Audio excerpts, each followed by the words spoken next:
ನಮಸ್ಕಾರ. ಕೋಲಾರ ಜಿಲ್ಲೆಯ ಮುಳಬಾಗಲ ಕ್ಷೇತ್ರದ ಎಲ್ಲ ಜಾತಿ ಜನಾಂಗಗಳ ಪ್ರೀತಿಯ ಸಹೋದರ ಸಹೋದರಿಯರೇ, ವಿಶೇಷವಾಗಿ ಕರ್ನಾಟಕ ರಾಜ್ಯ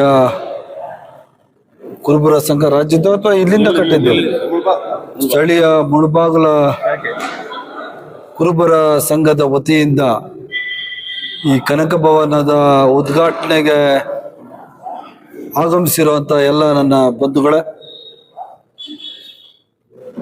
ಈ ಸಂಘದ ಅಧ್ಯಕ್ಷರ, ಉಪಾಧ್ಯಕ್ಷರ, ಪದಾಧಿಕಾರಿಗಳ, ಜಿಲ್ಲಾಧ್ಯಕ್ಷರ ಹಾಗೂ ಮುಳಬಾಗಲ ಕ್ಷೇತ್ರದ ಕಾಂಗ್ರೆಸ್ನ ಅಭ್ಯರ್ಥಿಯಾಗಿದ್ದಂಥ ಸಹೋದರ ಆದಿನಾರಾಯಣರವರ,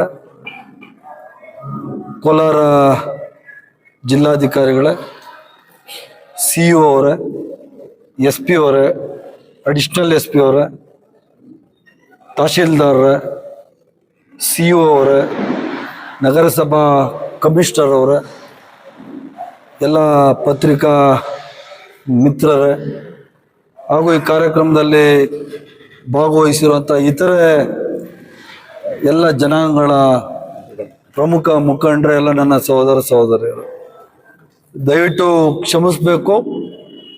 ನಾಳೆ ಇದ್ದಂಥ ಕಾರ್ಯಕ್ರಮವನ್ನು ಒಂದು ದಿನ ಪ್ರಿಪೋನ್ ಮಾಡಿದ್ದು ನಾನೇನೇನೆ. ಮತ್ತು ಪಾಪ ನೀವು ಪದಾಧಿಕಾರಿಗಳಿಗೆ ಯಾರಿಗೂ ಬೈಯಕ್ಕೆ ಹೋಗ್ಬೇಡ್ರಿ. ನಾನು ನಾಳೆ ಸೋಮವಾರ ದಿವಸ ನಮಗೆ ಚಳಿಗಾಲದ ಅಧಿವೇಶನ ಬೆಳಗಾವಿಯಲ್ಲಿ ಪ್ರಾರಂಭ ಆಗೋದ್ರಿಂದ ಸೋಮವಾರ ನಾಳೆನೇ ನಾನು ಮುಖ್ಯಮಂತ್ರಿಗಳೆಲ್ಲ ಬೆಳಗಾವಿಗೆ ಹೋಗುವುದರ ಪ್ರಯುಕ್ತ ನಾಳೆ ಇದ್ದಂಥ ಕಾರ್ಯಕ್ರಮವನ್ನು ಇವತ್ತೇ ನಾವು ಮಾಡ್ಕೊಂಡಿದ್ದೀವಿ. ಇದೇ ಥರ ಸಮಾಜದ ಒಂದು ಏಳ್ಗೆ, ಒಂದು ಒಗ್ಗೂಡಿಕೆ ಇರಬೇಕು. ಬರೀ ಕುರುಬ ಸಮಾಜದಲ್ಲೇ ಅಲ್ಲ, ಎಲ್ಲ ಜಾತಿ ಜನಾಂಗಗಳಲ್ಲೂ ಈ ಒಂದು ಒಗ್ಗಟ್ಟಿನ ಏಕತೆ ಬರಬೇಕು. ಸಮಾಜದಲ್ಲಿ ಹುಟ್ಟಿದಂಥ ಪ್ರತಿಯೊಬ್ಬನು ಯಾವುದೇ ಜಾತಿಯವನಾಗಲಿ ನಮ್ಗೆಲ್ರಿಗೂ ಸಂವಿಧಾನ ಒಂದೇ ಅಂತ ಕೊಟ್ಟಿರೋದು. ಡಾಕ್ಟರ್ BR ಅಂಬೇಡ್ಕರ್ ಬಾಬಾ ಸಾಹೇಬರು ಕೊಟ್ಟಂತಹ ಸಂವಿಧಾನದಿಂದ ನಾವೆಲ್ಲ ಸ್ವಲ್ಪ ತಲೆ ಎತ್ಕೊಂಡು ಓಡಾಡೋ ಅಂತಾಗಿದ್ದು. ಬಸವಣ್ಣವರು 12ನೇ ಶತಮಾನದಲ್ಲಿ ಸಮಪಾಲು ಸಮಬಾಳು ಅಂತ ಏನು ಹೇಳಿದ್ರು ಅದನ್ನೇ ಪ್ರತಿಪಾದನೆ ಮಾಡಿದ್ದು ಕನಕದಾಸರು 14ನೇ ಶತಮಾನದಲ್ಲಿ. ಅದನ್ನೇ 19ನೇ ಶತಮಾನದಲ್ಲಿ ಡಾಕ್ಟರ್ BR ಅಂಬೇಡ್ಕರ್ ಅವರು ತನ್ನ ಸಂವಿಧಾನದಲ್ಲಿ ಹೇಳಿ ಈ ದೇಶದಲ್ಲಿ ಹುಟ್ಟಿದಂಥ ಪ್ರತಿಯೊಬ್ಬನು ಒಂದೇ ಅಂತ ಮಾತುಗಳನ್ನ ತನ್ನ ಪುಸ್ತಕದಲ್ಲಿ ಮಾಡಿ ಕಾನೂನು ರಚನೆ ಮಾಡಿದಂತಹ ಡಾಕ್ಟರ್ BR ಅಂಬೇಡ್ಕರ್ ಅವರು ಕೊಟ್ಟಂಥ ಸಂವಿಧಾನ. ಆ ಸಂವಿಧಾನ ಇಟ್ಕೊಂಡೆ ಇವತ್ತು ಸಿದ್ದರಾಮಯ್ಯನವರು ಆಡಳಿತ ಮಾಡ್ತಾ ಇರೋದು. ಈ ಸಮಾಜದಲ್ಲಿ, ಕರ್ನಾಟಕ ರಾಜ್ಯದಲ್ಲಿ ಯಾವುದೇ ಸಮಾಜದಲ್ಲಿ ಹುಟ್ಲಿ, ಅವ್ನು ಕುರುಬರಾಗ್ಲಿ, SC ಆಗಲಿ, ST ಆಗಲಿ, ಮೇಲ್ವರ್ಗದವನಾಗ್ಲಿ, ಕೆಳವರ್ಗದವನಾಗ್ಲಿ, ಎಲ್ರೂ, ಮುಸಲ್ಮಾನರಾಗಲಿ, ಕ್ರಿಶ್ಚಿಯನ್ ಆಗಲಿ, ಎಲ್ಲರೂ ಒಂದೇ ಅಂತ ತಿಳ್ಕೊಂಡು ಇವತ್ತು ರಾಜ್ಯಭಾರ ಮಾಡ್ತಾ ಇರೋಂಥ ಪಕ್ಷ ಕಾಂಗ್ರೆಸ್ ಪಕ್ಷ, ನಮ್ಮ ಮುಖ್ಯಮಂತ್ರಿ ಸಿದ್ದರಾಮಯ್ಯನವರು. ಇದನ್ನ ನೀವೆಲ್ಲ ಜ್ಞಾಪಕದಲ್ಲಿ ಇಟ್ಕೋಬೇಕು. ಸಮಾಜ ಒಂದು ಮಾಡ್ಬೇಕು ನಿಜ, ನೀವೆಲ್ಲ ಒಗ್ಗಟ್ಟಾಗಿರ್ಬೇಕು ನಿಜ. ನೀವು ಒಗ್ಗಟ್ಟಾಗಿದ್ದರ ಜೊತೆ ಬೇರೆ ಜನಾಂಗಗಳನ್ನು ನೀವು ಜೊತೆಲಿ ತಗೊಂಡು ತನ್ನ ಜಾತಿಯನ್ನು ಪ್ರೀತಿಸ್ಬೇಕು, ಬೇರೆ ಜಾತಿಯನ್ನು ದ್ವೇಷಿಸ್ಬಾರ್ದು. ಎಲ್ಲರೂ ನಾವು ಒಂದೇ ಅನ್ನೋದೇ ನಿಮ್ಮ ಮನಸ್ಸಿನಲ್ಲಿ ಇಟ್ಕೋಬೇಕು. ಭಾಳ ಚೆನ್ನಾಗಿ ಮೇನ್ ರೋಡಲ್ಲಿ ನಮ್ಮ ಕನಕ ಭವನವನ್ನು ರಚನೆ ಮಾಡಿದ್ದೀರಿ. ಎಂಥ ವ್ಯೂ ಐತೆ, ಮುಂದ್ಗಡೆ ಬೆಟ್ಟ ಇದೆ, ಪಕ್ಕದಲ್ಲಿ ಕೆರೆ ಇದೆ, ಕೆರೆ ಅಟ್ಯಾಚ್ ಆಗಿ ಕಟ್ಟಿದ್ದೀರ, ತಣ್ಣಗೆ ಗಾಡಿ ಬರ್ತದೆ, ಎಲ್ಲ ಚೆನ್ನಾಗೈತಪ್ಪ. ಸಿದ್ದರಾಮಯ್ಯನವರು ಈ ರಾಜ್ಯದ ಮುಖ್ಯಮಂತ್ರಿ ಆದ್ಮೇಲೆ ಎಲ್ಲ ಚೆನ್ನಾಗೈತೆ, ವಾಸ್ತು ಎಲ್ಲ. 301 ಕೆರೆ ಯಾರು ಕೊಟ್ಟಿದ್ದು?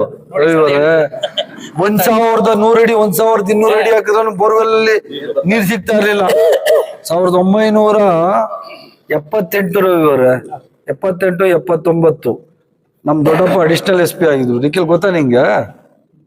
ನನಗೆ ಅವಾಗ 5 ವರ್ಷ, ನಾನು 73 ಅಂದ್ರೆ ನನ್ 5 years. ನನ್ ಜ್ಞಾಪಕ ಬರ್ತದೆ ಅವಾಗ. ಅಲ್ಲಿ ಕೊಟ್ರೆ ಸಾಯ್ತೋ ಇಲ್ಲ ಗೊತ್ತಿಲ್ಲ. ಅಲ್ಲಿ ಇದರಲ್ಲಿ ಅವಾಗಿಂದಾನು ಕೋಲಾರ ಗೊತ್ತಿರುವಂಥದ್ದು. ಮತ್ತೆ ನಮ್ಮ ದೊಡ್ಡಪ್ಪನ ಮಗ ಇಲ್ಲೇ ಶ್ರೀನಿವಾಸಪುರ ಎಲ್ದೂರಲ್ಲಿ ಮದುವೆ ಆಗೋದು. ಬಹಳಷ್ಟು ಜನ ನಮ್ಮ ರಿಲೇಟಿವ್ಸು ಫ್ರೆಂಡ್ಸ್ ಎಲ್ಲ ಕೋಲಾರದಲ್ಲಿ ಕತಿಬಿಸ್ನಹಳ್ಳಿ. ಕರೆಕ್ಟ್. ನೀವು MLC ಆಗಿದ್ದ ಬಂದು ಫಸ್ಟ್ ಗಾರ್ಲೆಂಡ್. ಹೌದು ಕರೆಕ್ಟ್. ಆಮೇಲೆ 1200 ಅಡಿ 1300 ಅಡಿ ಹಾಕಿದ್ರು ನೀರು ಸಿಗ್ತಾ ಇರಲಿಲ್ಲ. ಇಡೀ ರಾಜ್ಯದಲ್ಲಿ ಬರಪೀಡಿತ ಜಿಲ್ಲೆ ಅಂತ ಕೋಲಾರನ ಘೋಷಣೆ ಮಾಡ್ಬೋದು. ಆದ್ರೆ ಈಗ 300 ಅಡಿ 400 ಅಡಿ ಯಾರು ಕೊಟ್ಟ? ಕೋಲಾರ ಗಾಂಧಿನಗರದಲ್ಲಿ ನೀವು 150ರಿಂದ 300 ಅಡಿ ಯಾರು ಮಾಡಿದ್ದು? That is Siddaramaiah. ಅದರಿಂದ ಯಾವ್ದೋ ಒಂದ್ ಜಾತಿಗೆ ಅನುಕೂಲ ಆಗಿಲ್ಲ. ನಾವು ನೀರು ಕೊಟ್ಟಿದ್ದು ಸಾವಿರಾರು ಕೋಟಿ ಯೋಜನೆಗಳಲ್ಲಿ ನಾವು ನೀರು ಕೊಟ್ರಲ್ಲ. ಬರೀ ಒಂದೇ ಜಾತಿಯವರು ಉಪಯೋಗಿಸ್ತಾರ? ಬರೀ 5 ವರ್ಗದವ್ರು ಉಪಯೋಗಿಸ್ತಾರ? ಎಲ್ಲ ಉಪಯೋಗಿಸ್ತಾರ. ಯಾರಿಗೂ ಅಡೆತಡೆ ಇಲ್ಲ. 5 ಯೋಜನೆಗಳು ಕೊಟ್ಟರು ಕರ್ನಾಟಕ ಸರ್ಕಾರ. 60,000 ಕೋಟಿ ರೂಪಾಯಿಗಳು. ಕರೆಂಟ್ ಫ್ರೀ, ಬಸ್ ಫ್ರೀ, ಅಕ್ಕಿ ಫ್ರೀ, ಇವಾಗ ಕಿಟ್ ಬೇರೆ ಫ್ರೀ. ಮತ್ತೆ ಹೆಣ್ಮಕ್ಳಿಗೆ 2,000 ಗೃಹಲಕ್ಷ್ಮಿ. ಮನೇಲಿದ್ರು 2,000 ರೂಪಾಯಿ. ಗಂಡಂತನ ಕೇಳುವಂತ ಅವಶ್ಯಕತೆನೇ ಇಲ್ಲ. ಆರ್ಥಿಕವಾಗಿ ಸಬಲರನ್ನು ಮಾಡಿದ್ದಾರೆ. ಈ ದೇಶದ ಶಕ್ತಿ, ಮಹಿಳಾ ಶಕ್ತಿ ಅನ್ಲಿಕ್ಕೆ ಸಿದ್ದರಾಮಯ್ಯನವರು ಕೊಟ್ಟಂತ ಈ ಸುಂದರವಾದ ಕಾರ್ಯಕ್ರಮಗಳೇ ಕಾರಣ. ಬಹಳ ಜನ ಕೊಟ್ಟವರೇ ಬಂದ್ಬಿಟ್ಟೈತೆ ಸಿದ್ದರಾಮಯ್ಯ ಮುಖ್ಯಮಂತ್ರಿ ಆಗೋದು. ಸಿದ್ದರಾಮಯ್ಯನವರು DK ಶಿವಕುಮಾರ್ ಒಂದೇ ಅಣ್ತಮ್ಮಂದ್ರ ತರ ಇದ್ದಾರೆ. ಆದ್ರೆ ಅವ್ರವರಲ್ಲೇ ತಂದಿಟ್ಟು ರಾಜಕಾರಣ ಮಾಡಕ್ಕೆ ಈ ಬೇರೆ ಪಕ್ಷದವ್ರು ಹೊರಟವ್ರೆ. ಅದು ಯಾವತ್ತೂ ಸಕ್ಸಸ್ ಆಗಲ್ಲ. ನಿಮ್ಗೆ ಹೈಕಮಾಂಡ್ ಏನ್ ತೀರ್ಮಾನ ಮಾಡ್ತದೆ ಅದನ್ನೇ ನಾವು ಫಾಲೋ ಮಾಡುವಂಥದ್ದು. ಈ BJP ಅವ್ರ ತರ ನಾವು ಡೋಂಟ್ ಕೇರ್ ಪಕ್ಷ ಅಲ್ಲ. ನಮ್ಮ ಆಂತರಿಕ ಪ್ರಜಾಪ್ರಭುತ್ವ ಇರುವಂತ ಪಕ್ಷ ಈ ದೇಶದಲ್ಲಿದ್ರೆ ಕಾಂಗ್ರೆಸ್ ಪಕ್ಷ. ಅವ್ರಿಗೆ ಆದ ಕ್ಲೈಮ್ ಮಾಡುವಂಥದ್ದು ಎಲ್ರಿಗೂ ಅಧಿಕಾರ ಇದೆ. ಅದರಿಂದ ಇಷ್ಟೇ ಹೇಳಿಕ್ ಬಯಸ್ತೀನಿ, ಈ ತರ ನಿಮ್ಮ ಸಂಘಟನೆ ಚೆನ್ನಾಗಿದೆ. ಈ ತರ ಭವನಗಳು ಮಾಡಿ ದಯವಿಟ್ಟು ದೇವಸ್ಥಾನಗಳು ಕಟ್ಟಕ್ ಹೋಗ್ಬೇಡಿ. ನೀವು ಏನಾದ್ರೂ ಬೈಕಳಿ ಎಲ್ಲಾ ಜನಾಂಗಗಳಿಗೆ ಹೇಳೋದು ನಾನು, ಬರೀ ಕುರುಬರು ಮಾತ್ರ ಹೇಳ್ತಾ ಇಲ್ಲ ನಾನು. ಏನಪ್ಪಾ ಅದೇ ನೀನು ಅದು ಸುಮ್ಮನೆ ದೇವಸ್ಥಾನಗಳು ದುಡ್ಡು ಕೊಡ್ಬೇಡ.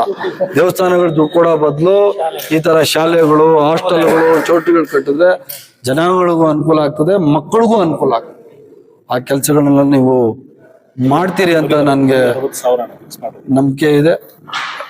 ಮುಂದಕ್ಕೆ ಆಗ್ತದೆ. ಎಲ್ಲ ಬಡವ್ರು ಮಾಡ್ಕೊಂಡ್ಲಿ ಬಿಡಿ, ಮಾಡ್ಲಿ. ಎಲ್ಲ ಬಡವ್ರು ಮಾಡ್ಕೊತಾರೆ.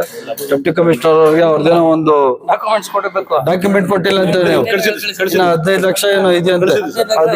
ನೀವು ಕೊಟ್ಟಿದ ತಕ್ಷಣ ನೀವು ಇಮಿಡಿಯೇಟ್ ರಿಲೀಸ್ ಮಾಡ್ಬಿಡ್ತಾರೆ.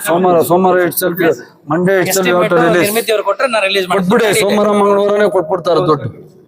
ಇಷ್ಟು ಮಾತುಗಳನ್ನ ಹೇಳಿ ಯಾವತ್ತೂ ನಮ್ಮ ಸರ್ಕಾರ, ನಮ್ಮ ಅಧಿಕಾರಿಗಳು ನಿಮ್ ಜೊತೆ ಇರ್ತದೆ. ಆಮೇಲೆ ಫಸ್ಟ್ ದುಡ್ಡು ರಿಲೀಸ್ ಮಾಡ್ಸಪ್ಪ, ಬಾಕಿನ್ ಪಾತ್ ಆಮೇಲೆ ಮಾಡೋಣ, ಆಯ್ತು ಡೆವಲಪ್ ಮಾಡೋಣ, ಕೆರೆ ಅಭಿವೃದ್ಧಿ ಮಾಡೋಣ, ಬಿಡಪ್ಪ ಅಧ್ಯಕ್ಷ ಮಾಡೋಣ, ನನ್ಗೆ ಬರ್ತೈತೆ, ನಾನೇ ದುಡ್ಡು ಹಾಕ್ತೀನಿ, ಡೂ ಇಟ್. ಅದರಿಂದ ಇದೇ ತರ ಒಗ್ಗಟ್ಟಾಗಿರಿ.